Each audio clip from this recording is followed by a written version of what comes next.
인천남중 2학년 친구들 반갑습니다. 2학기를 맞이한 것이 얼마 되지 않은 것 같은데 벌써 1회고사를 코앞에 두고 있습니다. 이 영상은 수업 시간에 나갔던 한글의 창제 원리 복습 학습지를 함께 공부하는 영상입니다. 자, 앞에 선생님이 구글 클래스에 1차시부터 7차시까지 한글 창제 원리 교과서 학습했던 부분의 영상을 올려놓았습니다. 2020년 영상이라 다소 좀 촌스럽고 선생님이 처음에 기계를 장만하고 만든 영상이라 화질 같은 것이 조금 보기 힘들 수 있지만 아직 한글의 창제 원리 이해가 안 되는 친구들은 처음부터 복습할 수 있는 영상이니까 그 영상 꼭 시청하시고요. 나는 수업 시간에 한글의 창제 원리 다 열심히 공부했다 하는 친구들은 이 영상을 통해서 시험 전에 복습을 하면 좋을 것 같습니다. 자, 그럼 학습지 준비했을 거라 믿고 함께 복습해 보겠습니다. 자, 1페이지는 한글, 즉 훈민정음에 대한 기본 내용을 묻고 있었죠? 자, 이 OX 간단해 보이지만 의미 있게 집중해 주기 바랍니다. 자, 1번. 세종대왕이 우리 말을 만들었다. 자, 수업 시간에 열심히 학습한 학생들은 OX 벌써 큰 소리로 답을 말하고 있을 텐데요. 우린 문제 하나씩 같이 분석하면서 보겠습니다. 얼핏 보기에는 이 문장 그럴듯해 보이죠? 그런데 우리가 집중해야 될 부분 바로 이 부분입니다. 우리말을 만든 거 아닌가요? 자, 그런데 세종대왕이 훈민정음을 창제하기 이전에도 이미 우리의 말은 있었습니다. 즉, 백성들도 이렇게 음성 언어를 통해서 서로 대화를 할 수는 있었죠. 그런데 이렇게 주고받는 우리의 말을 옮겨 적을 무엇이 없었다고요? 그렇죠. 우리의 글, 문자가 없었습니다. 그래서 중국의 한자를 빌렸었고 그것이 너무 어려워서 백성들이 문자 생활을 하지 못했다라고 이야기했었죠. 즉 정리하면 세종대왕이 만든 것은 우리 말이 아니고요. 우리의 글이 되겠죠. 또는 우리의 문자라고 해도 괜찮습니다. 그래서 이 문제는 OX 중에 그렇죠. 정답은 X가 됩니다. 자, 우리 말이 아니고요. 우리의 글, 우리의 문자를 만들었다라고 공부해야겠죠. 다 맞았을 거라고 믿고 2번을 살펴보겠습니다. 자, 여러분, 2번 훈민정음은 백성을 가르치는 바른 소리라는 뜻으로 글자 이름이면서 책 이름이다. 문제가 깁니다. 그다음 맞는 것도 같고 틀린 것도 같은데요. 자, 정답부터 확인해 보면 훈민정음은 이 부분이 핵심이죠. 우리의 글 문자 이름이면서 책 이름이다. 여러분 이 부분 잘 기억해 두시고요. 정답을 한번 확인해 본다면 정답은 바로 O입니다. 훈민정음은 백성을 가르치는 바른 소리라는 뜻으로 여러분 이 부분 떠오르는 설명 방법 있으십니까? 훈민정음의 의미를 해석하고 있죠. 우리 이런 설명 방법 정의라고 얘기했었고요.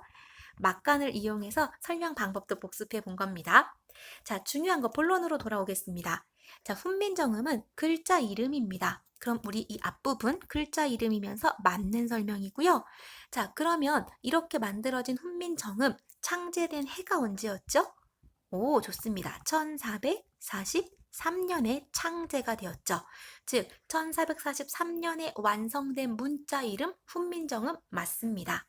그런데 여러분 기억나시나요? 훈민정음은 3년간의 연습 기간을 거쳐서 1446년에 반포됐다고 이야기했습니다. 그러면서 이 훈민정음의 사용 용례나 의미를 해석하는 책도 함께 발간이 되는데요. 즉 훈민정음은 문자 이름이기도 하면서 책 이름이기도 합니다. 이때 이 책은 1446년에 발간된 책입니다. 그래서 이번 문제 훈민정음은 글자 이름이면서 책 이름이다. 맞는 설명이고요. 자, 훈민정음의 창제 원리와는 거리가 멀지만 이번의 설명 방식에서는 정의도 찾아볼 수 있겠죠. 4번 한글과 국어는 같은 말이다. 여러분, 선생님도 그렇고 여러분들도 그렇고 한글과 국어의 의미를 나눠서 생각해 볼 기회가 거의 없습니다. 그러다 보니까 우리가 깊이 있게 생각해 본 적이 없지만 이번 기회를 통해 정리를 해 본다면 한글과 국어는 같은 말 같지만 그 의미를 살펴보면요. 한글은 국어를 표기하는 우리의 고유 문자고요. 핵심은 어디? 한글은 문자를 의미하는구나. 자, 국어라는 것은요, 조금 더 범위가 넓지요. 자, 국어는 대한민국의 공용어로서 우리가 한국어라고 표현하는 것을 흔히 말해 국어라고 이야기합니다. 그래서 한글과 국어는 같은 말일까요? 라고 얘기한다면 정답은 X라고 해야 옳겠네요. 5번입니다. 한글은 우리나라 국보로 지정되어 있다. 한글은 우리나라의 국보로 지정되어 있다. 정답 X가 됩니다. 그럼 어느 부분이 잘못됐나요? 이 한글이 아니고요. 한글은 사실 후대에 붙여진 이름이겠고요. 우리나라 국보로 지정되어 있는 것은 훈민정음입니다. 즉 한글과 훈민정음을 구분해서 생각해야 하는 OX 문제들이 지금 많이 나오고 있습니다. 6번도 한번 살펴보겠습니다. 한글날은 한글을 창제한 날을 기념하려고 정했다. 여러분, 창제 언제였죠? 1443년이었습니다. 그렇다면 한글날은 이 창제한 시기를 기념하기 위한 것이다? X. 그럼 무엇을 기념하기 위한 것이다? 반포한 것을 기념하기 위해서 정한 국경일이 되겠죠? 그래서 반포는 1446년이었습니다. 엄밀히 얘기하면 한글날은 한글을 반포한 날을 기념하려고 정했다. 이게 맞는 설명이겠네요. 그래서 우리 6번의 정답도 X가 됩니다. 자, 창제는 무슨 뜻이라고요? 만든 것, 만든 해를 얘기하고요. 반포는 널리 퍼뜨린, 알린 날이라고 이해하시면 됩니다. 한글은 창제 당시 모든 사람에게 널리 환영받았다. 모든 사람에게? 여러분, 백성들 입장에서는 문자 생활을 할 수 있게 됐으므로 당연히 환영을 했겠죠. 그렇지만 일부 양반들, 다시 설명합니다. 일부 양반들은요, 한글의 창제를 그렇게 달갑게 생각하지 않았습니다. 이유가 뭘까요? 자, 양반들은 어려운 한자를 알고 문자 생활을 함으로써 특권층으로서 백성들을 다스릴 권위를 얻었죠. 그렇지만 모든 백성들이 똑같이 문자 생활을 하게 되면 본인들의 특권이 많이 없어지게 될 겁니다. 그런 이유들을 들어서 일부 양반들은 한글의 창제를 반대했던 일을 여러분이 고등학교 때 아마 배우게 될 겁니다. 자, 8번 문제. 앞에 나왔던 6번과 왠지 의미가 통하는 문제 같은데요. 한글은 창제된 해에 바로 반포되었다. 만들자마자 문자로서 백성들에게 널리 알려졌을까요? 아니죠. 문자로서의 기능을 하는지 시험 과정을 거쳤다고 얘기했죠. 그래서 창제된 해는 1443년이지만 3년 동안의 시험 과정을 거쳐서 1446년에 이르러서야 반포가 된다라는 것을 여러 번 학습했습니다. 자, 7번도 그래서 답은 8번도 X가 되겠네요. 여러분, 우리 다음 주에 한글날이 있습니다. 한글날이 언제죠? 네, 10월 9일인데요. 그 한글날은 바로 훈민정음의 반포를 기념하기 위한 것이다 라는 거 기억하시면 좋겠네요. 자, 9번. 북한에도 한글과 관련된 국경일이 있다? 여러분, 나중에 3학년 때 북한의 언어에 대해서 조금 배울 수 있는 기회가 있을 겁니다. 우리 북한도 우리 말에 대한 애착, 사랑이 강하다고 표현해야 할까요? 그래서 북한에도 한글과 관련된 국경일이 있습니다. 그 국경일의 이름이 뭐라 그랬죠? 네, 조선글날이라고 했었고요. 언제? 1월 15일이었습니다. 이 자세한 날짜까지 외울 필요는 없지만 북한에도 우리의 한글날처럼 조선글날이라고 하는 한글과 관련된 국경일이 있구나 알아두시면 좋겠죠. 자, 마지막 문제입니다. 유네스코에서 해마다 문맹 퇴치에 공이 큰 개인이나 단체에게 주는 상 이름은 세종대왕 문해상이다. 자, 선생님이 수업할 때 한글에 대한 자부심을 이야기하면서 세종대왕상을 이야기한 적이 있습니다. 우리 10번 문제 중에서 문맹 퇴치라는 부분이 있는데요. 문맹이라는 것은 글을 읽거나 쓰지 못하는 배움이 부족한 사람들을 의미하는 건데요. 유네스코에서는 해마다 우리나라뿐만 아니라 전 세계에서 문맹 퇴치, 즉 사람들이 문자 생활을 할 수 있도록 기여한 사람들을 또는 단체들에게 상을 주는데 그 상 이름이 바로 자랑스러운 세종대왕 문해상 맞습니다. 여러분, 자랑스럽게 생각할 만하죠? 전 세계에서 훈민정음, 즉 한글의 문자로서의 가치를 굉장히 크게 인정하고 있다는 것을 알 수 있습니다. 이 세종대왕 문해상은요, 1989년에 제정이 됐고요. 자, 첫 번째 상이 수여된 것은 1990년입니다. 역사가 그러니까 깊어지고 있죠? 자, 여러분들도 이렇게 자랑스러운 우리 글, 우리 문자에 대한 자부심을 느끼면서 바른 언어 생활을 하기 바랍니다. 이어서 뒷부분 함께 복습하겠습니다. 자, OX 퀴즈 모두 머릿속에 잘 기억해 두시고요. 하단에 있는 문자의 유형표를 살펴보겠습니다. 자, 선생님이 지금 태블릿 PC로 영상을 만들고 있는데 이 PDF 파일 위에다가 필기를 하면서 하는 건 낯설어서 글씨를 지금 보아하니 웃음이 나지만 공부를 열심히 한 친구들은 선생님이 뭐라고 적는지 이해할 거라고 믿고 계속 진행하도록 하겠습니다. 자, 문자의 유형 중에서 우리 한글은 어디에 속하는지 밑에 잘 나와 있죠? 표음 문자 중에서 음소 문자입니다. 여러분, 표음 문자도 어렵고 음소 문자도 어렵지만 이 음자가 한자로 무슨 뜻인지는 알고 있을 겁니다. 소리와 관련된 거죠. 자, 선생님이 음소 문자 수업 때 어떻게 생각했냐면요. 손가락 하나를 이렇게 갖다 붙이는 제스처 취했던 거 기억나시나요? 즉, 우리는 기역 또는 아, 다른 거 해볼까요? 미음 또는 우. 자, 요렇게 각각의 글자가, 각각의 문자가 몇 개의 소리값을 가지더라? 각각 하나의 소리값을 가진다 그랬죠? 그래서 우리 한글은 음소 단위에 이렇게 하나하나 낱개의 문자가 하나의 음을 표기하는 문자다. 우리 이런 문자를 뭐라고 한다? 음소 문자라고 했습니다. 자, 공부를 더 많이 한 친구들, 우리 한글은 음소 문자이지만 실제 쓸 때에는 어떤 단위로 모아 쓴다 그랬죠? 그렇죠.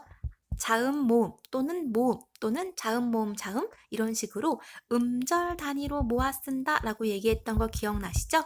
자, 선생님이 지금 두서없이 앞에 썼던 음소 문자들을 이렇게 글로 쓸 때에는 모아서 한 번에 소리 낼 수 있는 덩어리로 씁니다. 우리 이런 것들을 뭐라고 한다? 음절이라고 얘기합니다. 정리하면 한글은 음소 문자이지만 글로 쓸 때에는 모아서 쓰는 음절 단위로 쓴다 라고 했던 거 여러분 챙기시고요. 다음 부분 함께 복습해 볼까요? 이 페이지에 있는 한글 창제의 배경 살펴보겠습니다. 자, 여러분 고등학교에도 훈민정음에 관한 학습 내용은 반드시 나올 겁니다. 그때 가장 먼저 언급되는 것이 훈민정음의 창제 배경이기 때문에 우리 이번 기회에 확실히 정리를 해두면 좋겠습니다. 자, 그 중에서 우리 어제 서문이라는 낯선 말이 있죠. 이 어제는 yesterday를 뜻하는 게 아니고요. 임금이 직접 말씀하셨다라는 뜻입니다. 즉, 이 어제 서문의 내용을 보면 세종대왕이 어떤 마음으로 훈민정음을 창제했는지를 알 수 있죠. 그래서 우리도 수업 시간에 중요하게 공부했던 기억이 납니다. 자, 그럼 처음부터 한번 살펴보도록 하겠습니다. 우리나라 말이 중국과 달라 한자와 서로 통하지 않는다. 여러분, 지금 우리 입장에서는 당연한 소리다라고 하겠지만 그 당시에는 중국의 한자를 빌려 쓰고 있었고 중국을 큰 나라로 섬기고 있던 문화 아래서 우리나라 말과 중국말이 다르다. 즉, 우리는 중국과 다른 스스로의 말을 가지고 있어야 한다라는 생각은 참 파격적이라고 할 수 있죠. 자, 우리 여기서 나왔던 단어가 대답하는 친구들 있죠? 그렇죠. 자주정신입니다. 자, 자주정신이라는 것은요, 꼭 훈민정음에서만 국한되는 게 아니고요. 여러분들에게도 필요한 정신인데요. 자주정신은 남의 간섭이나 보호를 받지 않고 스스로 일을 처리하려는 정신을 말하죠. 자, 그런데 이것을 이 훈민정음 앞부분에 대입해보면 우리는 중국과 다른 스스로의 말을 가지고 있다.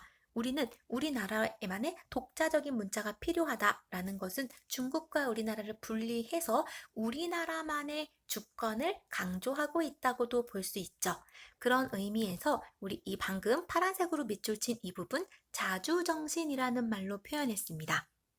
자, 계속 이어서 보겠습니다. 이런 까닭으로 즉 우리말과 우리의 나라 말이 한자와 다르기 때문에 통하지 않는다. 이런 까닭으로 어리석은 백성이 이때 어리석다라는 건 백성을 비하하는 것이 아니고요. 가여운 백성들이 즉 불쌍한 백성들이 말하고자 하는 바가 있어도 그것을 문자로 펴내지 못한다. 즉 말은 할 수 있지만 어려운 한자어를 공부할 수 없기 때문에 문자 생활을 하지 못하는 사람이 많았다. 내가 이것을 가엾게 생각하여 무엇을 가엾게 생각해요? 문자 생활을 하지 못하는 백성들을 가엾게 생각하죠. 자, 백성들을 가엾게 생각한다. 즉 백성을 사랑하는 마음. 그렇죠. 우리 이런 것을 애민정신이라고 합니다. 자, 백성민자의 사랑 애자죠. 백성을 사랑하는 군주의 마음이 드러난 부분 바로 이 부분이었고요. 자, 그래서 새로 28글자를 만드니 세종대왕이 처음에 문자를 만드실 당시 28자를 만들었구나 라는 거 체크해 볼 수 있고요. 모든 사람으로 하여금 쉽게 익혀서 날로 쓰는데 편안하게 하고자 할 따름이다. 자, 일상생활에 편하게 써 우리 이런 것들 실용정신이라고 이야기하죠. 즉, 지금 선생님이 이렇게 적은 자주정신, 애민정신, 실용정신을 묶어서 한글 창제의 배경이자 창제정신 또는 창제 이유라고 설명할 수가 있습니다. 이 내용들 밑에 표에 다시 한번 정리해 볼까요? 우리나라 훈민정음이 창제되기 전에는 우리 문자가 없었기 때문에 무엇을 빌려서 적었다? 그렇죠. 자꾸 이런 게 나오네요. 죄송합니다. 자, 한자를 빌려 썼죠. 우리의 문자가 없었기 때문에 한자를 빌려 썼습니다. 그런데 여러분, 선생님도 지금 한자를 참 많이 모르거든요. 여러분도 마찬가지죠? 자, 한자는 글자 수가 많고 문자가 너무 어렵기 때문에 백성들로서는 활용하기가 매우 어려웠습니다. 따라서 백성들이 한자를 통해서 자기 생각을 문자로 표현할 수가 없었죠. 자, 세종대왕은 이러한 것들을 마음 아프게 생각하시면서 우리나라 말이 중국과 다르다. 그래서 말이 통하지 않는다. 따라서 우리나라만의 문자가 필요하다라고 하는 자주정신과 말하고자 하는 바가 있어도 문자 생활을 하지 못하는 백성들을 안타깝게 생각하는 애민정신을 바탕으로 모든 사람이 날마다 편안하게 일상생활에 편하게 썼으면 하는 마음, 실용정신을 담아서 우리만의 문자를 만들게 됩니다. 자, 다시 정리해 볼까요? 세종대왕이 훈민정음을 창제한 까닭, 자주정신, 애민정신, 실용정신을 통해서 정리하면 어려운 내용 없을 겁니다. 자, 그럼 본격적으로 한글의 창제 원리를 살펴보도록 하겠습니다. 자, 첫 번째, 상형이라고 이름이 나와 있죠? 그럼 먼저 상형이 무슨 뜻인지를 알아야겠죠? 자, 자음자의 기본자, 모음자의 기본자에 공통으로 나와 있는 표현이 보입니다. 자, 무엇을 본뜨다, 무엇을 본뜨다. 즉, 상형이라는 것은 어떠한 사물의 모양을 본뜨다 라는 뜻입니다.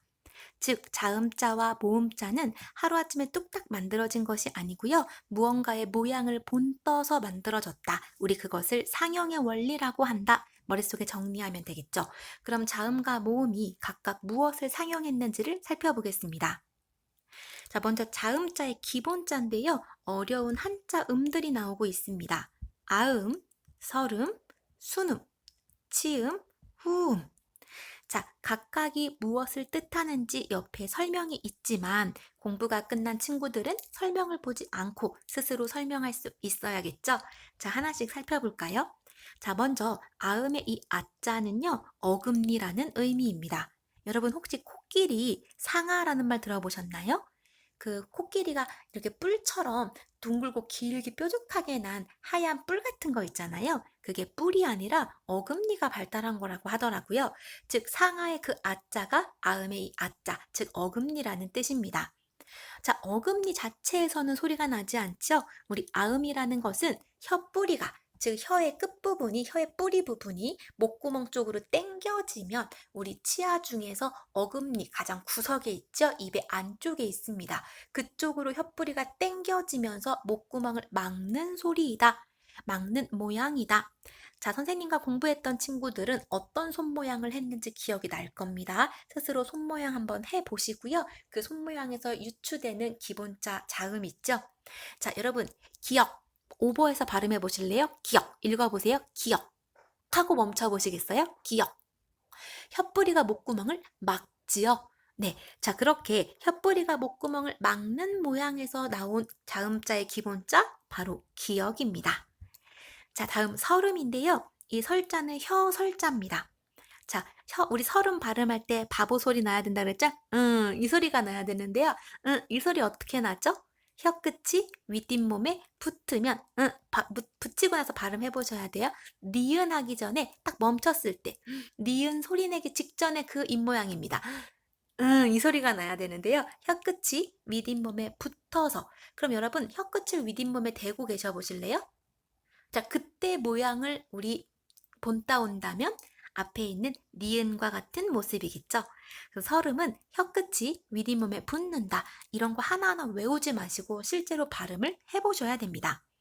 자, 다음 순음은 이 순자가 입술 순자지만 옆에 선생님이 또 그림을 그려볼까요? 우리 입술 요렇게 되어 있지만 순음이라는 것은 이러한 입의 모양을 본떴다. 그래서 나온 기본자가 미음이 되고요. 입술 순자지만 전체적으로 입의 모양을 본떴다 라고 표현을 합니다. 자, 이번엔 치음인데요. 우리 치과, 즉 치아를 뜻하는 이를 뜻하는 치자입니다. 그래서 우리 시옷은 이의 모양을 본떴다. 그래서 시옷, 기본자 시옷을 쓰고 있고요. 마지막 후, 이 후자는 우리 목이 아플 때 이비인 후가에 가죠. 즉 목구멍을 뜻하는데요. 목구멍의 둥근 모양을 본떴기 때문에 기본자 이응이 나왔죠. 즉 정리하면 자음자의 기본자 아, 설, 순, 치, 후, 기역, 니은, 미음, 시옷, 이응 등은 발음기관의 모양을 본떠서 실제 발음할 때 사용되는 발음기관들의 모양을 본떠서 만들어진 문자입니다. 자, 이 중에 아음은 혀뿌리가 목구멍을 막는 모양, 설음은 혀끝이 윗잇몸에 붙는 모양, 순음은 입의 모양. 여러분 미음 발음해 보실래요? 미음? 입술 두 개가 맞닿죠? 그래서 입술 순자를 써서 순음이라고 하는 겁니다. 자, 시옷, 이의 모양을 본뜬 시옷이 있었고요. 목구멍의 둥근 모양을 본뜬 이응이 있었죠. 이런 식으로 자음의 기본자 5개는 발음기관의 모양을 본떴구나 라고 정리할 수 있습니다. 자, 자음이 발음기관의 모양을 본뜬 문자였다면 모음은 하늘과 땅과 사람의 조화를 이루어야 한다는 철학을 바탕으로 만들어진 글자입니다. 자, 첫 번째, 우리 하늘의 둥근 모양을 본뜬 아래 아가 있죠? 이제 공부한 친구들은 점이라고 하지 않고 유식하게 아래 아라고 이야기할 겁니다. 이 아래 아가 하늘의 둥근 모양을 본떴다면 자, 이번엔 평평한 땅의 모양을 본뜬 모음 의가 있고요. 하늘과 땅 사이에 서서 존재하는 사람을 의미하는 이 모음이 있죠. 자, 이런 식으로 천지인, 하늘, 땅, 사람의 모양을 본떠서 이들의 조화로움을 강조한 세종대왕의 그 철학이, 심오한 철학이 돋보이는 글자가 바로 모음입니다. 그래서 모음의 기본자는요, 천지인을 본떴다. 자, 그럼 자음과 모음에 공통으로 적용된 창제 원리, 무언가의 모양을 본뜬 기본자의 창제 원리는 바로 상형, 사물의 모양을 본떴다. 그 중에 자음은 발음기관을, 모음은 천지인의 모양을 본떴다. 이해하시고 문자 확장 과정을 살펴보겠습니다. 자음자와 모음자의 기본 원리가 공통으로 상형의 원리였다면 그 중에 자음자는 기본자를 바탕으로 어떻게 확장되었는지 살펴보겠습니다. 자, 조금 어려운 단어 나오죠? 바로 가획이라는 말이 있습니다. 자, 가획의 뜻을 풀어보면 획을 더한다, 더할 가자거든요. 획을 더한다 라는 뜻입니다. 그런데 획을 아무 때나 더하는 게 아니겠죠? 자, 핵심은 어디? 기본자보다 소리가 세지면 바로 이 부분입니다. 기본자에 소리가 세지면 무엇을 추가한다? 획을 추가한다. 그렇게 만들어진 글자를 뭐라고 한다? 가획자. 다시 가획이라는 것은 획을 추가한다. 그럼 언제 추가하느냐? 기본자에서 소리가 세지면 획을 추가한다. 그래서 그렇게 만들어진 글자 가획자라고 이야기한다. 그럼 이제 하나씩 살펴볼까요? 자, 표를 보시면 기본자 5개가 나와 있습니다. 자, 그 기본자 5개 앞에다 잘난 척할 준비하셔야겠죠? 자꾸 이런 게 나오네요. 자, 우리 기역 발음해보세요. 기역, 기역. 혀뿌리가 목구멍을 막는 모양. 그래서 우리 한자음으로 아음이라고 얘기했죠. 자, 혀뿌리가 목구멍을 막으면서 혀가 뒤로 당겨지면서 나는 소리 기역입니다. 그 기본자 기역에서 소리를 세게 발음해 볼까요? 크. 자, 이렇게 소리가 세질 때 뭘 추가한다? 획을 추가한다. 그렇게 만들어진 글자가 가획자 키읔입니다. 자, 여러분 기역, 키읔 이름 바르게 알고 계셔야겠죠? 그런데 기역과 키읔은요 모두 어떤 위치에서 소리가 납니까? 네, 혀뿌리가 목구멍을 뒤로 혀뿌리가 목구멍을 막으면서 뒤로 당겨지는 아음의 위치에서 소리가 나죠. 즉 기본자와 가획자는 발음할 때 소리 나는 위치가 같다라는 공통점이 있죠. 같은 위치에서 소리가 난다. 자, 두 번째 같이 보겠습니다. 이번엔 니은인데요. 느 발음해 보세요. 느 혀 끝이 윗잇몸에 닿죠. 우리 그래서 혀 설자를 써서 설음이라고 이야기했고요. 설음의 기본자 니은, 느의 소리가 세지면 드. 그래서 획을 추가했고요. 자, 여기서 소리가 한 번 더 세질 수 있죠? 트. 획을 더 추가해서 만들어진 티읕이 나오게 됩니다. 즉, 기본자의 소리가 세지며 무엇을 추가한다? 획을 추가한다. 이렇게 만들어진 글자를 가획자라고 하죠. 이 기본자와 가획자는 소리 나는 위치가 같다. 단 무엇이 다르다? 소리의 세기가 다르다라고 이해할 수 있습니다. 자, 이번에 미음입니다. 발음해 보셔야 됩니다. 입술 두 개가 맞닿죠? 그래서 우리 입술 순자를 써서 수음이라고 표현했고, 수음의 기본자, 입술을 이렇게 모았을 때 전체적인 입의 모양을 본뜬 미음이 있었습니다. 자, 이 기본자에서 소리를 세게 하면 브, 획이 추가되고요. 여기서 또 하나 획이 추가된다면 즉 이렇게 갈수록 점점 뭐가 세진다? 소리의 세기가 세진다라는 것을 확인할 수 있습니다. 자, 이번엔 자, 이의 모양을 본뜬 치음입니다. 치음. 선생님이 발음을 좀 과장돼서 하고 있죠? 발음을 따라 하셔야 됩니다. 치음의 기본자 시옷에서 획을 추가하면 더 소리가 세지면 이렇게 갈수록 소리의 세기가 세지면서 획이 추가된다. 마지막 목구멍의 동그란 모양을 본뜬 후음. 자, 후음의 기본자목 이응. 자, 그런데 여기서 처음 보는 낯선 글자 나오죠? 바로 이 친구입니다. 뭔가 부족해 보이는 이 친구 이름이 여린 히읗이었죠. 여린 히읗. 자, 여기서 중요한 건요. 이 후음의 기본자 이응과 여린 히읗은 소리값이 있다 없다? 소리값이 없다. 소리값이 없다라는 것을 알아두셔야 됩니다. 자, 그렇지만 여기에 획을 추가해서 나온 거센 소리 히읗이 있죠. 자, 정리를 해보면 기본자에서 소리가 세짐에 따라 획을 추가한 글자를 뭐라고 한다? 가획자. 자, 그럼 이때 획이 의미하는 건 무엇이다? 소리의 세기. 선생님 글씨가 죄송합니다. 글씨를 이렇게밖에 쓸 수 없네요. 자, 소리의 세기가 세지면 획을 추가한다. 따라서 요렇게 기본자와 같이 나란히 있는 가획자, 요 아이들은 소리 나는 위치가 같다. 굉장히 과학적이고 체계적으로 만들어진 문자라는 것을 확인할 수 있죠. 자, 기본자의 소리가 세지면 획을 추가하는 문자 가획자. 기본자와 가획자는 소리 나는 위치가 같다. 자, 우리 훈민정음 자음의 큰 산을 넘었거든요. 이제 이체자 한번 살펴보겠습니다. 자, 여러분, 우리 교과서에 자세한 설명은 없었지만 훈민정음 자음 체계에서 빼놓을 수 없는 문자가 바로 이체자입니다. 자, 이체자에서는요, 이자라는 요 한자의 의미를 여러분이 아는 것이 중요합니다. 자, 이 한자 요렇게 생긴 한자고요. 선생님 갑자기 자신이 없어지네요. 한자에 자신 있는 친구들 맞는지 확인해 보시고 유튜브에 피드백 남겨주세요. 이 이자는요, 다를 이자입니다. 그럼 이체자는 무슨 뜻이다? 다른 글자. 무엇이 다른지를 보면 되겠죠? 우리 이체자에 대해서 질문했던 5반에 똘똘한 친구 있었거든요. 이름은 밝히지 않겠지만 그 똘똘한 친구 선생님이 유튜브에 답글 달아놨고요. 여기서 보충 설명할 테니까 이번에 확실히 이해했으면 좋겠습니다. 그리고 스스로 공부하고 질문하는 그 친구를 비롯해서 이렇게 모르는 것을 적절하게 표현하고 도움 받을 수 있는 친구들 선생님이 크게 칭찬합니다. 여러분, 이체자는요, 다른 글자입니다. 뭐가 다르냐면요. 지금 여러분 표를 한눈에 보실 수 있을까요? 선생님 색깔 바꿔서 응. 선생님 방금 발음 어떻게 했습니까? 응. 자, 이응입니다. 자, 선생님, 그러면 후음의 이응과 이체자에 있는 이 위에 조그맣게 꼭지가 달린 아이는 똑같은 건가요? 얼핏 보기에는 똑같아 보이지만 이름도 다르고 소리값도 다르죠.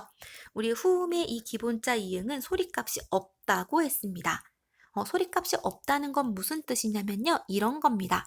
잉어. 선생님이 여러 번 잉어를 예를 들어서 설명했었는데요.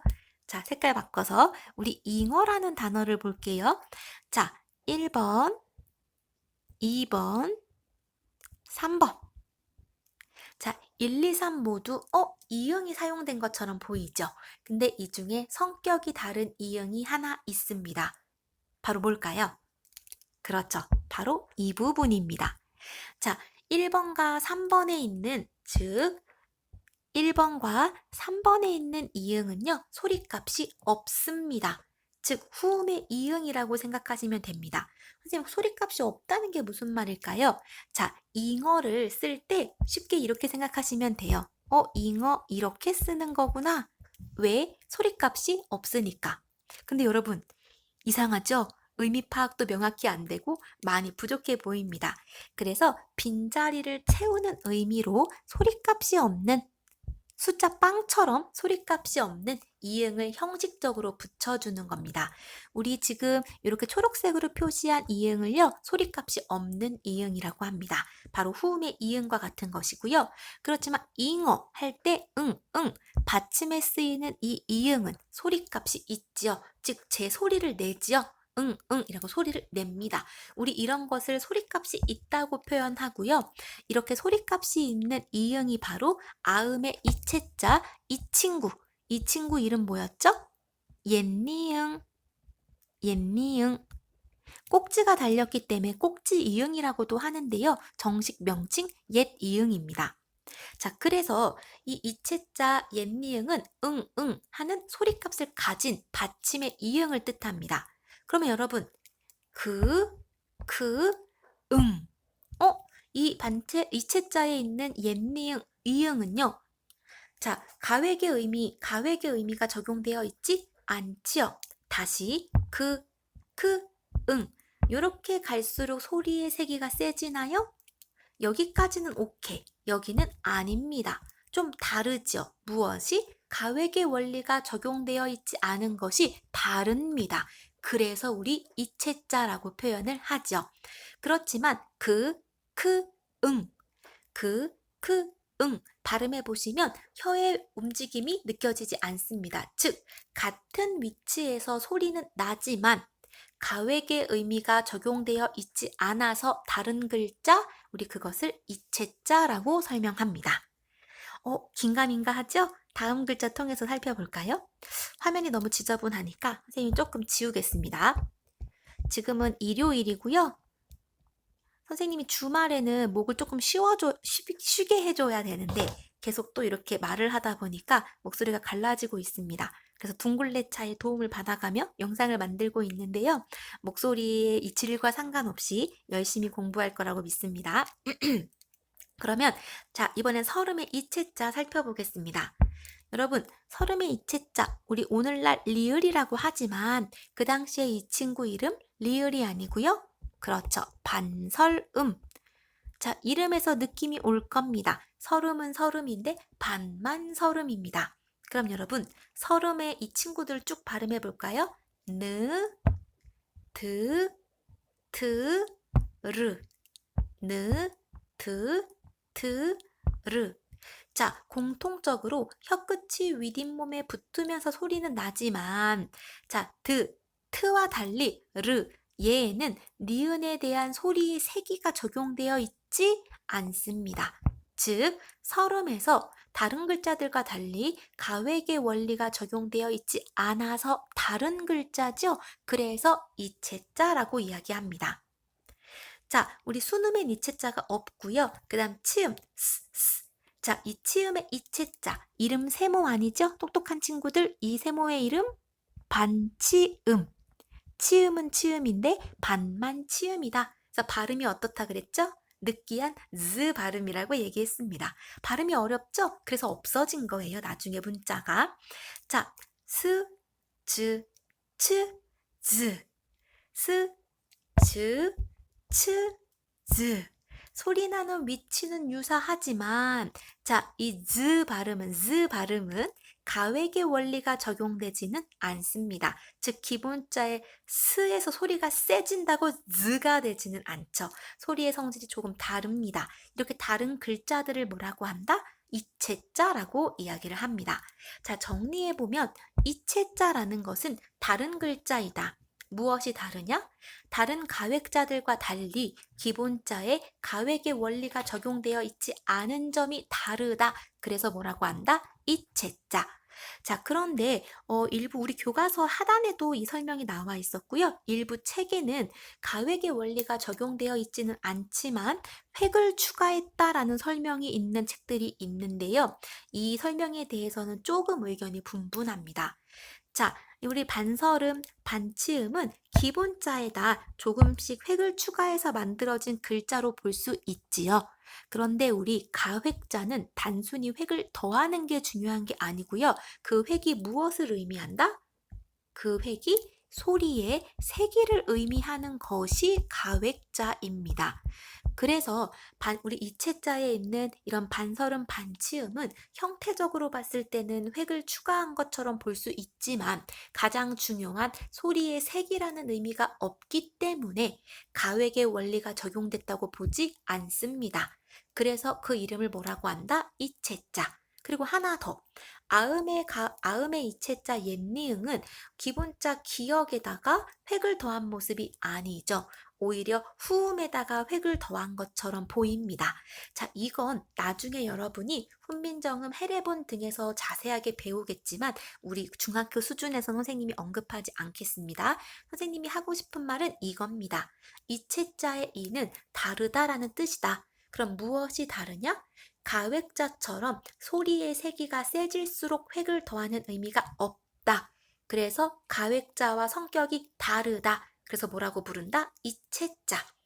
물론 반설음, 반치음은 기본자 니은과 시옷에 획을 더한 것처럼 보이지만 그렇게 해서 가획자라고 볼 수는 없다. 왜냐하면 소리의 색이라는 중요한 특징이 없기 때문이다.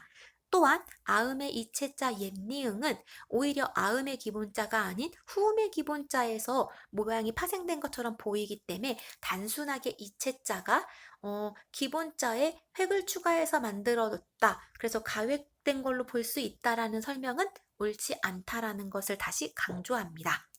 자, 이제 모음에 대해서 다시 한번 정리해 볼 텐데요. 선생님이 항상 수업 때 잘난 척 하라고 하죠. 그 잘난 척은 자신이 아는 모든 것을 대답하고 써보는 것을 의미합니다. 자, 이 학습지에도 잘난 척 하면서 여러분이 복습하셔야 됩니다. 즉, 답만 적지 마시고요. 아는 모든 걸 적어보면서 복습하라는 뜻인데요. 같이 한번 잘난 척 해봅시다. 자, 우리 모음의 기본자 아래 아, 으, 이라는 모음이 있습니다. 이 모음 세 가지는 어떤 원리에 의해서? 그렇죠. 하늘과 땅과 사람, 즉 천, 지, 인의 모양을 본떠 만든 어떤 원리? 네, 모양을 본떠 쓰니까 상형의 원리였죠. 즉 모음의 기본자 무슨 원리? 상형의 원리입니다. 그러면 이러한 모음의 기본자 세 가지가 어떻게 만나서 글자를 확장해 나가는지를 지금부터 공부해 보도록 하겠습니다. 자, 학습지 밑에 설명이 이미 나와 있습니다. 굉장히 친절한 학습지죠? 자, 으와 이의 아래아를 한 번 합쳐서 처음 나온 글자이다. 다시 으와 이의 아래아를 한 번 합해서 처음 만들어진 글자. 그래서 우리 처음 초자를 써서 초, 출, 자. 으와 이의 아래아를 한 번 합쳐서 처음 나온 글자 초출자라고 이야기했습니다. 즉 천지인 중에서 주인공 누구? 아래아. 이 아래아를 한 번씩 합쳐줌으로써 만들어진 글자를 초출자라고 얘기하는데요. 우와 아, 우와 묶을 수 있죠. 우와, 우와. 반면에 우어, 느낌이 다릅니다. 우리 우와 이렇게 밝고 가벼운 느낌을 주는 모음을 양성모음, 우어, 약간 어둡고 무거운 느낌을 주는 것을 음성모음이라고 얘기하죠.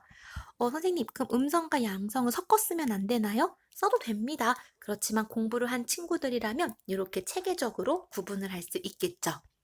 자, 기본자 아래아, 이를 서로 합칩니다. 어떻게? 의와 이의 아래아를 한 번 합쳐서 나온 글자를 뭐라고 합니까?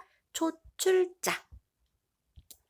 자, 이 초출자를 네 가지 정리해보면 오와 우어. 오와는 밝은 느낌을 주는 양성 모음, 우어, 다소 어두운 느낌을 주는 음성 모음이라고 했죠. 자, 그러면 이번에는 밑에 있는 설명 한번 볼까요? 자, 오, 아, 우, 어의 우리 이거 뭔지 앞에서 정리했습니다. 이거 뭐였냐면 초출자.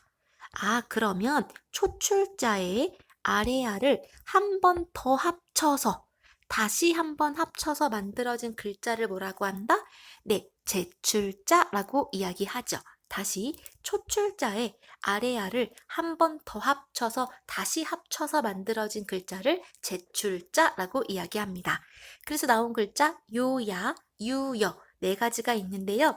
우리 앞에서 정리한 것처럼 요야 얘네 양성 모음, 유여 음성 모음입니다.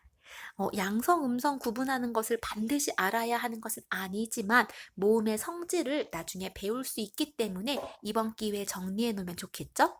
자, 어쨌든 모음은요. 기본자를 이렇게 저렇게 합쳐서 만들었죠?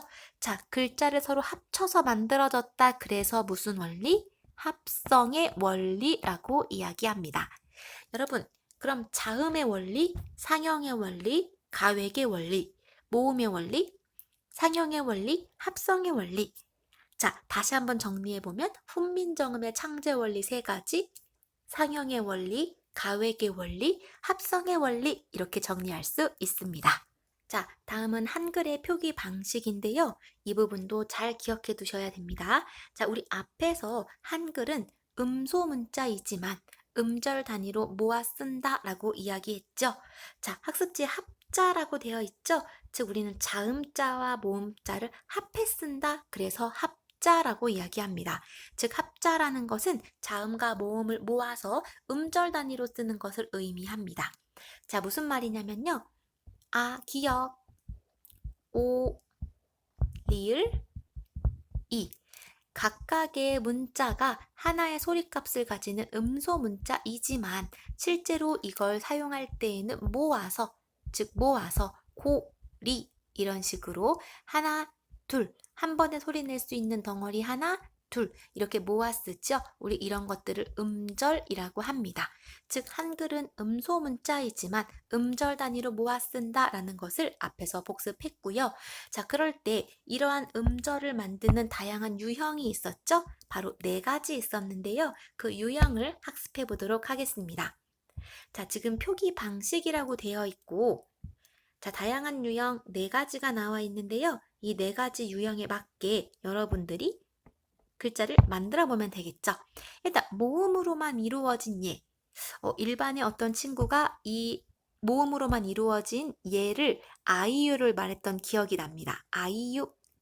자, 만인의 연인, 특히 여러분들의 연인 아이유는요, 전부 다 모음으로만 이루어졌죠.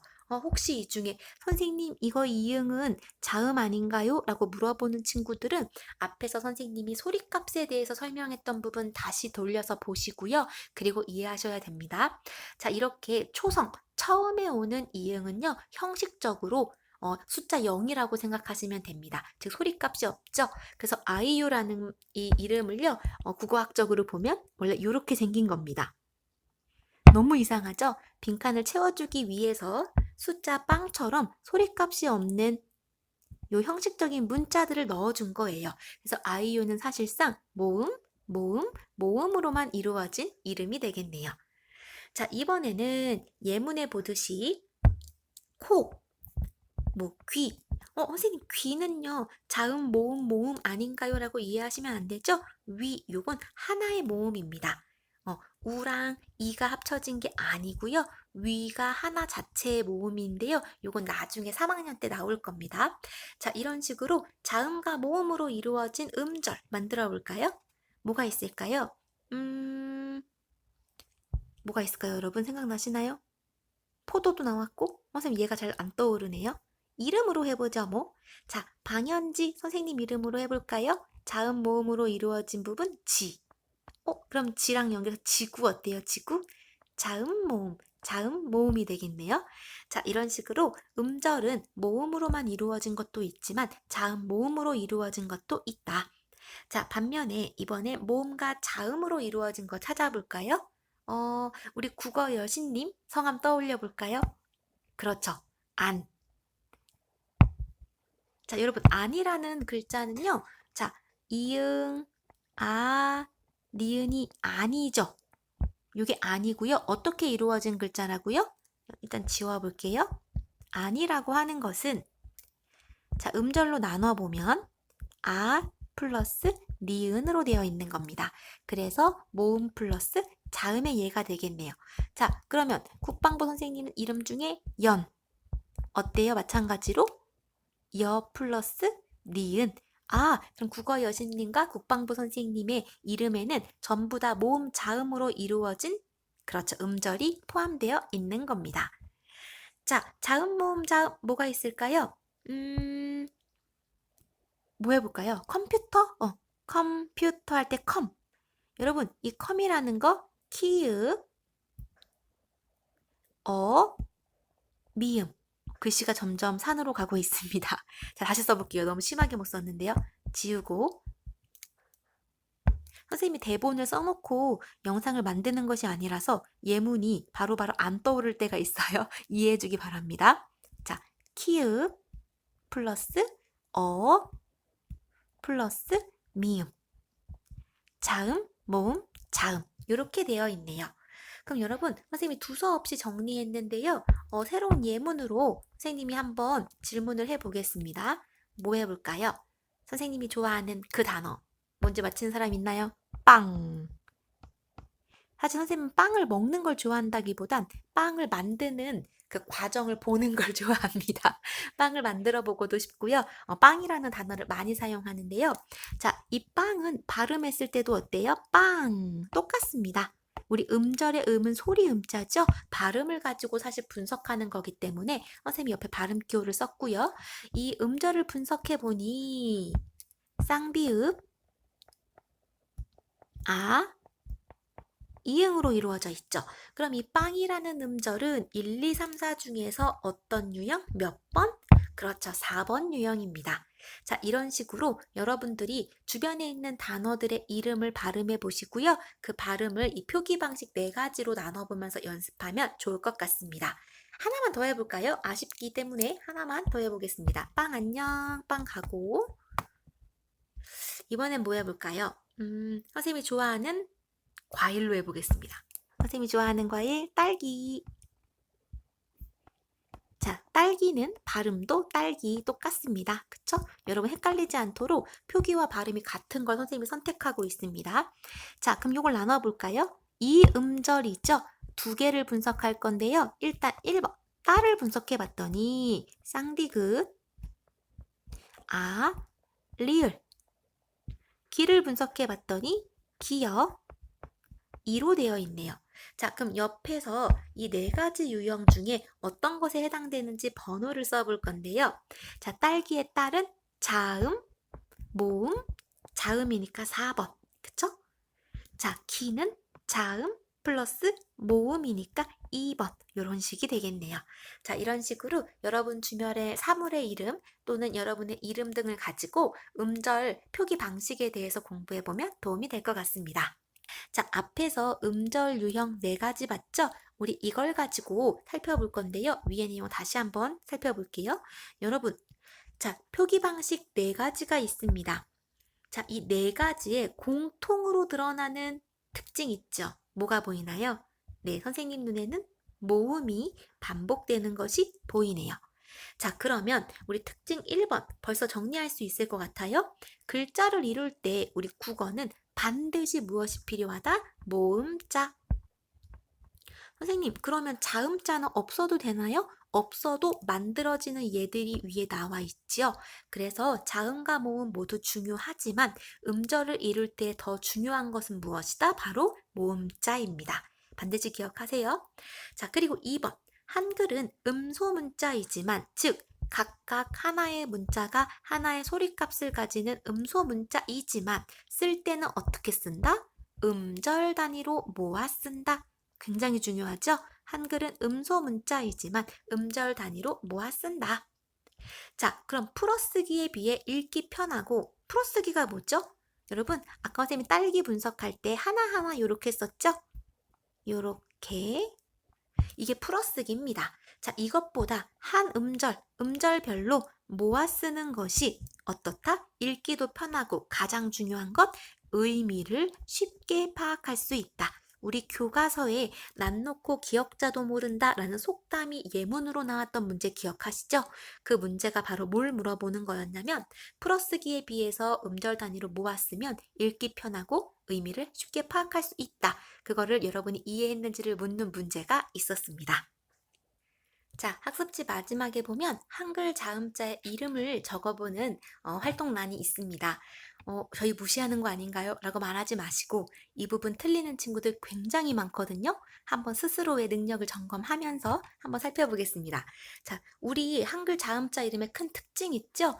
그 자음자가 받침에 그대로 들어간다는 특징이 있습니다. 자, 먼저 첫 번째, 기억. 이 부분 틀린 친구 없을 겁니다. 기억. 자, 그 글자가 받침에 그대로 들어갔죠? 선생님 조금 색깔을 바꿔볼게요. 눈에 잘 안 들어오는 것 같아서 기억만 완성해 놓고 까만색으로 갑니다. 자, 그 다음 니은 우리 서름의 기본자였던 니은 있었고요. 그 글자가 받침에 그대로 사용됩니다. 자, 디귿 여기까지는 아마 순조롭게 맞힐 거예요. 리을 여기 반서름 쓰시면 안 됩니다. 이거 현대국어 말하는 거예요. 그 다음 미음 우리 순음의 기본자 미음. 그 다음 비읍 순음의 가액자 비읍. 자, 치음의 기본자 시옷. 그 다음 이응 호음의 기본자였죠. 이응. 그 다음 우리 치음의 가액자였던 치읒 받침 그대로 들어가고요. 마찬가지로 치음의 가액자였던 치읒 받침의 그 글자 그대로. 여기서부터가 문제입니다. 자, 이거 키역 아닙니다. 이 친구 이름은 키윽 받침 그대로. 자, 이 친구 이름은 티읒이 아니죠. 이 친구 이름 티읒입니다. 티읒 받침 그대로. 자, 이 친구는 피읍 받침 그대로. 마지막 희응이 아니고 희읒 받침의 그대로. 그래서 여러분들이 많이 틀리는 부분이요. 이 부분입니다. 이 부분. 비읍 받침 쓰는 친구들도 있고요. 이거 희응이라고 하는 친구들도 있고요. 자, 이 부분들 잘 기억하셔서요. 우리 자랑스러운 우리 문자의 이름 정확히 알고 사용해 보도록 하겠습니다. 자, 지금까지 국어 시간에 여러분들에게 나갔던 학습지를 함께 복습해 보았습니다. 자, 복습이 중요한 거 알죠? 얼추 공부가 끝났다고 책 덮지 마시고요. 완벽하게 설명할 수 있을 때까지 반복하면 누구나 국어 성적 잘 받을 수 있습니다. 자, 5페이지와 6페이지는 대부분의 내용이 비워져 있습니다. 특히 6페이지는요, 여러분이 다 채우는 학습지인데요. 다 복습이 됐다고 생각한 친구들 마지막에 틀리지 않을 자신이 있을 때 한번 쭉 정리해보면서 완벽하게 학습 마무리했으면 좋겠습니다. 자, 선생님은 훈민정음 방탈출 영상 간단하게 여기 덧붙일 건데요. 그 영상까지 보면 이 한글의 창제 원리의 공부는 끝났다고 볼 수 있겠죠. 자, 영상 보고 학습한 친구들 수고했고요. 방탈출 영상까지 시청하고 조금 쉬었다가 남은 공부하기 바랍니다. 자, 설명 방법에 대한 영상은 선생님이 만들지 안 만들지 아직 좀 고민입니다. 대부분의 친구들이 쉽게 이해를 하는 것 같아서 그냥 넘어갈 수도 있을 텐데 혹시 모르니 PPT 제작해 두었다가 조금 더 고민해보고 영상으로 만들지 결정 한번 해볼게요. 자, 5페이지, 6페이지 빈칸으로 두지 마시고 반드시 스스로 채워보시고요. 방탈출 영상 이어서 선생님이 붙일 거니까 그것까지 보고 조금 쉬었다가 오늘 하루도 알차게 마무리하기 바랍니다.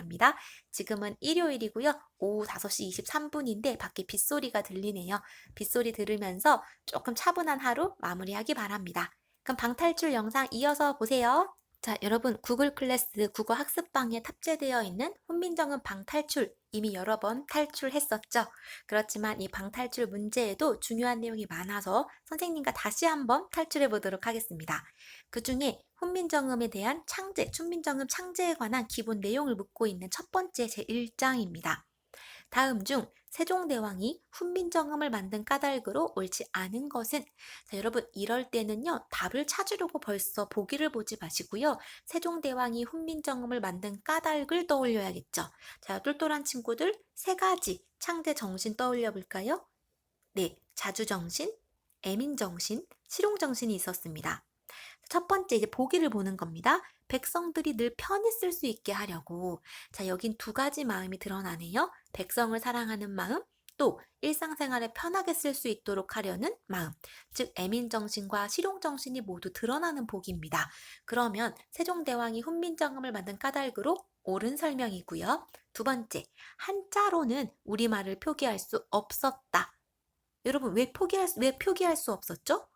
우리나라 말과 중국의 한자가 당연히 달랐죠. 그러니까 우리는 우리만의 문자를 독창적으로 만들어냈죠. 여기서 우리 연결할 수 있는 정신, 자주정신이 있었고요. 그렇게 본다면 2번도 맞는 설명입니다. 자, 한자를 빌려오긴 했지만 백성들은 그 어려운 한자를 통해 문자 생활을 할 수가 없었습니다. 그래서 이제 세종대왕이 훈민정음을 만들게 되죠. 자, 3번. 누구나 쉽게 한자를 익혀 쓰기 편하게 하려고.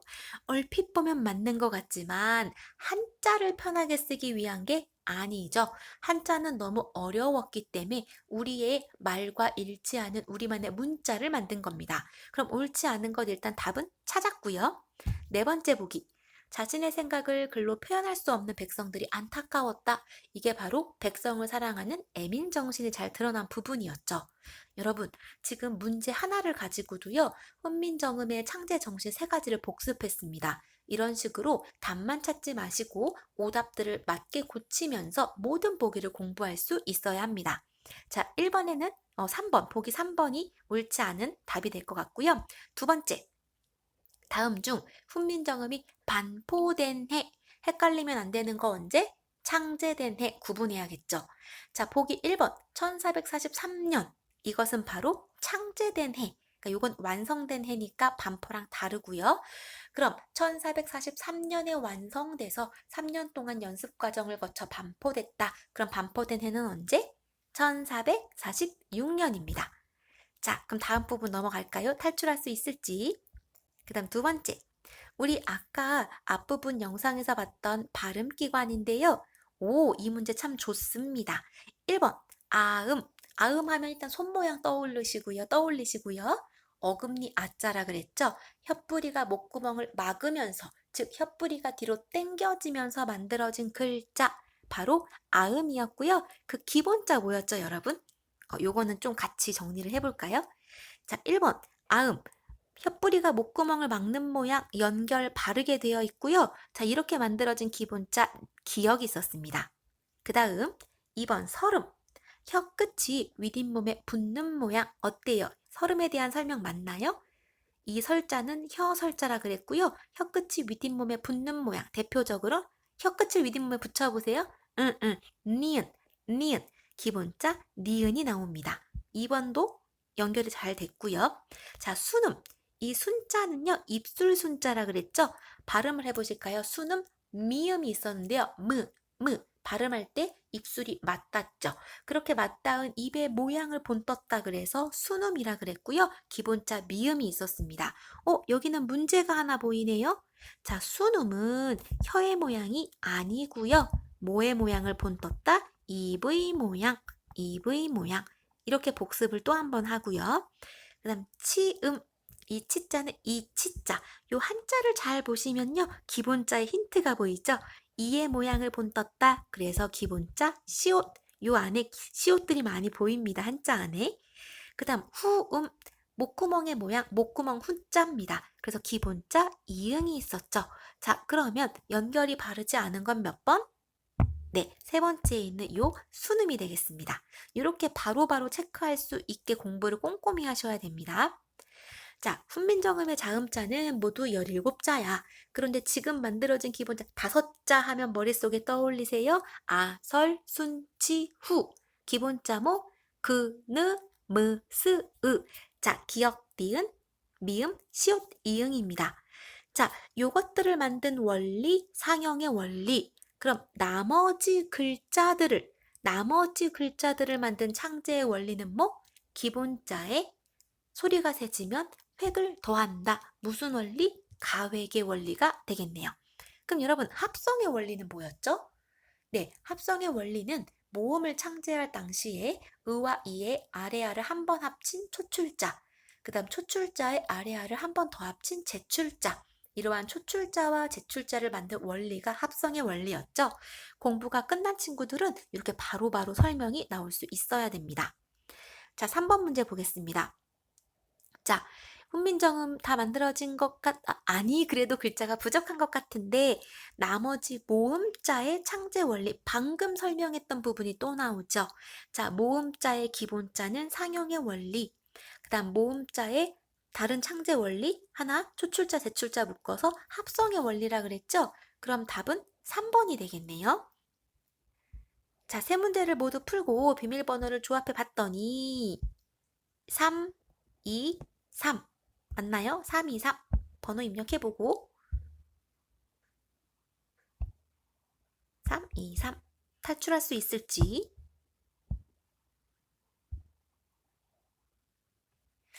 자, 2단계를 뛰어넘었습니다. 이제 3단계입니다. 조금 더 어려워지겠죠? 같이 보겠습니다.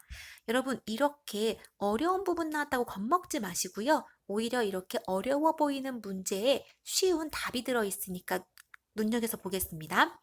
자, 훈민정음은 백성을 가르치는 바른 소리, 문장 자체를 잘 보셔야 되네요.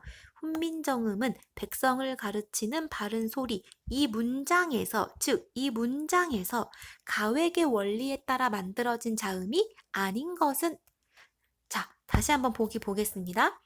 위에 쭉 넘겨오시면요. 여러분, 위의 내용을 다 읽어보지 않아도 밑에서 가획의 원리가 아닌 것을 고르면 답은 보입니다. 자, 이 중에 가획의 원리 아닌 거 뭐가 보입니까? 네, 츠, 브, 즈, 흐 이 네 가지는 가획의 원리가 맞고요. 자, 첫 번째 있는 무 이것은 기본자죠? 그럼 기본자는 무슨 원리? 상형의 원리. 그럼 답을 일단 찾았습니다. 답은 몇 번? 1번. 아이고, 이걸 없애고요. 답은 일단 1번입니다. 그럼 선생님 질문할게요. 빠르게 대답하세요. 2번에 있는 이 치읓 어떻게 대답하면 돼요? 치음의 가획자. 자, 비읍 대답할 수 있나요? 순음의 가획자. 지읒 치음의 가획자. 히읗 후음의 가획자. 미음 순음의 기본자. 바로바로 나올 수 있게 공부를 끝내기 바랍니다. 자, 다음 문장. 다음 문제 참 좋은 문제 같습니다. 조건을 모두 만족하는 낱말을 고르는 건데요. 자음자의 가획자이다. 그럼 여러분 머릿속에 가획자를 떠올리셔야 되죠. 이미 공부가 끝난 친구들은 바로바로 쭉쭉 나올 수 있습니다. 가획자. 크, 드, 트, 브, 프, 즈, 츠, 여린 히읗, 히읗. 자, 다 써도 좋지만 밑에 보기가 있잖아요. 이 보기에서 가획자를 찾으면 일단 되겠죠. 자, 코의 키읔 가획자인가요? 네, 가획자입니다. 얘 일단 통과. 귀의 기역 가획자인가요? 얘는 기본자죠. 자, 눈의 니은 얘는 어때요? 기본자입니다. 설음의 기본자. 자, 손의 시옷과 니은 전부 다 기본자네요. 시옷은 치음의 기본자, 니은은 설음의 기본자. 그럼 일단 답은 찾았어요. 그쵸? 답은 1번이지만 그래도 조건을 한번 보겠습니다. 자, 아래아가 한 번 결합하였다. 이것은 바로 초출자. 자, 그러면 초출자 4개 떠올려야겠죠? 오와, 우어. 자, 그럼 이것들 중에 조합된 글자를 찾으면 답은 몇 번? 네, 1번이네요. 다 쓰지 않아도 보기를 가지고 구분해낼 수 있지만 복습하는 의미에서 선생님이 다 정리를 해봤고요. 자, 답은 명확히 보였겠지만 이런 식으로 아는 거 모두 적어보는 잘난 척 놓치지 마시고 답은 1번이었습니다. 자, 3번. 자, 이 문제도 참 좋은 문제 같아요. 모음자의 나머지 글자, 즉 초출자와 제출자 중에서 아래아를 한 번 합쳐 초출자 설명이 나왔네요. 초출자로만 이루어지지 않은 것. 그럼 초출자 이외의 다른 글자가 섞여 있는 걸 찾으라는 거네요. 그쵸? 자, 여러분 그럼 초출자 잘난 척 해야겠죠? 위에서 했지만 한 번 더. 오와, 우어, 초출자. 초출자로만 이루어지지 않은 것 1번 보겠습니다. 국어, 우어. 어때요? 초출자, 초출자. 그러면 1번은 모두 초출자로만 이루어져 있으니까 패스. 자, 2번에 영어입니다. 여와 어. 초출자지만 영어의 여는 제출자네요. 그러면 일단 답은 찾았습니다. 답은 2번. 자, 3번 수학. 우랑 아. 전부 초출자, 초출자. 그럼 답은 몇 번? 그렇죠. 제출자가 섞여 있는 2번이 정답이고요. 이거 열심히 했던 부분입니다. 선생님 이 문제도 참 좋아요. 한글은 땡땡 문자이지만 땡땡 단위로 모아서 쓴다.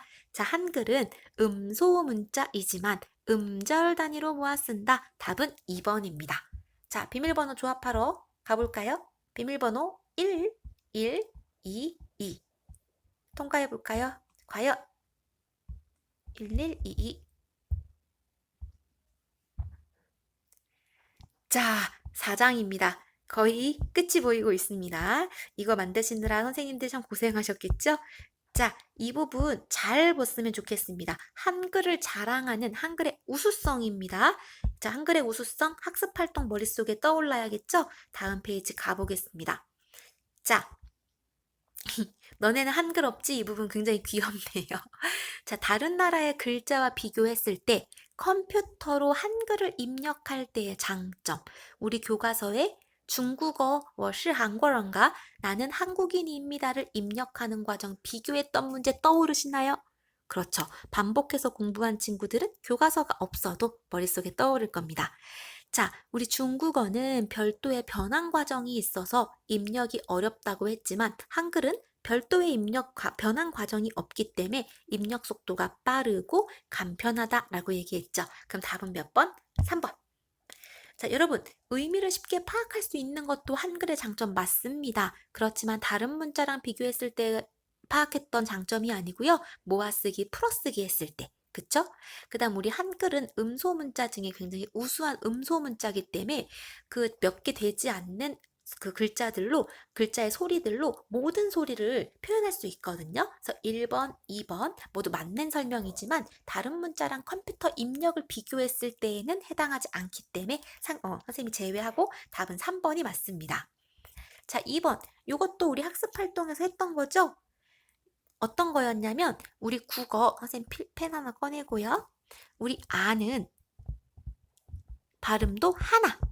우리 국어는 1대1로 발음이 나지만 영어 A 같은 경우에는 에로도 나고 A로도 나고 어떨 때는 아로도 나고 어떨 때는 어로도 나고 즉 1대 다 하나의 글자가 국어는 하나의 소리를 갖는 반면 영어 알파벳은 하나의 글자가 여러 개의 소리를 갖는다고 했습니다. 자, 이거에 맞게 우리 한글의 발음 특성을 살펴보면 답은 몇 번? 하나의 글자가 하나의 소리값을 갖는다. 답은 3번. 패스 넘어가고요. 자, 여러분 끝이 보이고 있습니다. 우리 다 끝났는데요. 자, 여러분 한글 영웅, 한글 킹, 여러분 우리의 이름모 인천남중 2학년입니다. 여러분들 모두 국어 공부 열심히 해서 스스로 할 수 있다는 자부심을 느끼고 시험 끝났을 때 이렇게 풍악을 울리면서 즐겁게 하루 마무리할 수 있었으면 좋겠습니다. 긴 영상 시청하느라 고생했고요. 자, 자기 전에 들으면 잠이 솔솔 올 겁니다. 반복적으로 들으면서 시험 전까지 한글의 창제 원리 완벽하게 학습하기 바랍니다. 고생했습니다.